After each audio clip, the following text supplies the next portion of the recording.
Hey there, Ash St. Gelais here with the Real Estate Freedom Realty Group. I'm super glad you tuned in today because today we're gonna have a little story time.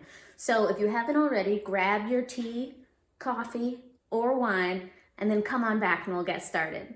I'm super excited today to tell you all about the leap of faith and the cash flow negative property that I bought that launched the Real Estate Freedom everything. So we'll go ahead and we'll jump right in.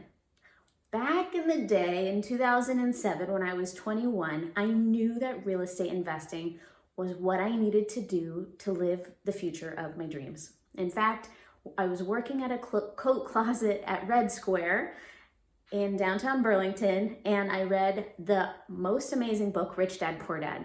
That book gave me the understanding of why real estate investing is so powerful. So tune in to another video and I'll tell you the 4 principles of how you earn and build massive wealth through real estate investing. So I'm sitting in the coat closet working and of course multitasking in between checking people's coats. This book totally changed my life. So I was on a mission to invest in real estate. My goal was also to buy by the time I was 21, and I think I bought a few months after. But one of the first challenges I ran into when I was trying to buy my first property was getting approved for mortgage. I approved to so many places in town and everybody denied me. Some people will let one denial stop them. And the thing is that just because one lender denies you, that doesn't mean that other lenders might do the same thing. It's not any guarantee because there are different lending programs that not all lenders offer. And the way that underwriters review loan applications and also underwrite to the rules might be slightly different. So after overcoming denial after denial, I decided to apply to one last place. I applied to Opportunities Credit Union and they gave me my first ever mortgage. The lender there had found a small loophole in the lending guidelines and was able to get me approved to buy a house with a 64% debt to income ratio.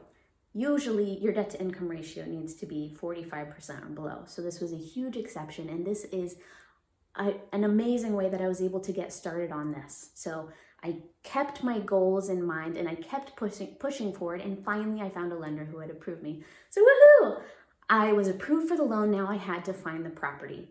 When I started searching for a property, I was looking at duplexes, but it felt like it was too much for me to bite off by myself when I was getting started. I had never done it before. I didn't have mentors who were available to me, and so I decided to buy a condo. And of course, even when I was 21, I decided to buy the most expensive condo we looked at.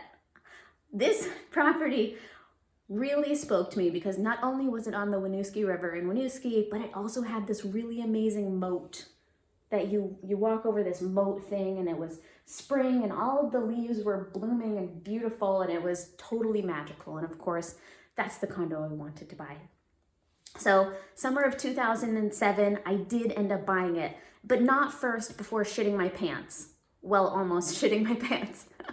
Because honestly, signing the purchase and sales agreement documents, it was so scary.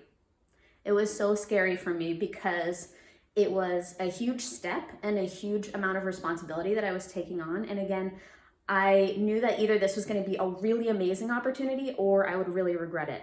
But luckily, I kept my goal in mind and I was able to take the leap of faith because I knew that if this worked out, this could have amazing, amazing benefits for me. So I knew that the risk was worth the reward. So what's interesting about this property is that I purchased it with 100% financing and I moved into it shortly after I bought it, and then I moved out within the first year because I fell in love and I ended up renting the whole condo out as an investment property.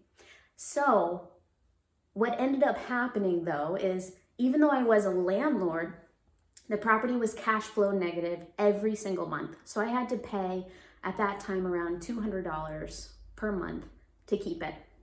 So this was the worst purchase I've ever made. It was cash flow negative and I even sold it for less than I bought it for in, I think it was 2016, 2015 or 2016. I sold it for less than I bought it for. So of all my real estate career, this is the one purchase that didn't make financial sense. However, I'm all about the silver linings.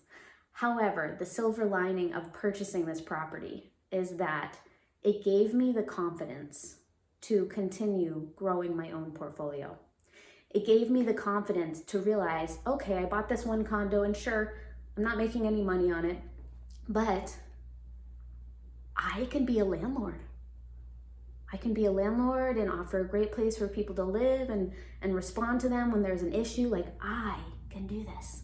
So even if I could go back and unbuy it, I wouldn't, because that first step, that first unprofitable property, and that first step is what gave me the confidence to keep going. So I would love to hear where you are in your real estate investing journey, if you are running up against any hurdles, and if you're already investing, what has been the biggest mistake you've ever made?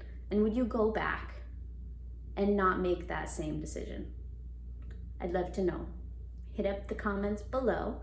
And if you haven't joined our Real Estate Freedom email list, we'd love to have you join us because we share awesome tips just like this straight to your inbox. So go ahead and click the link below to join us.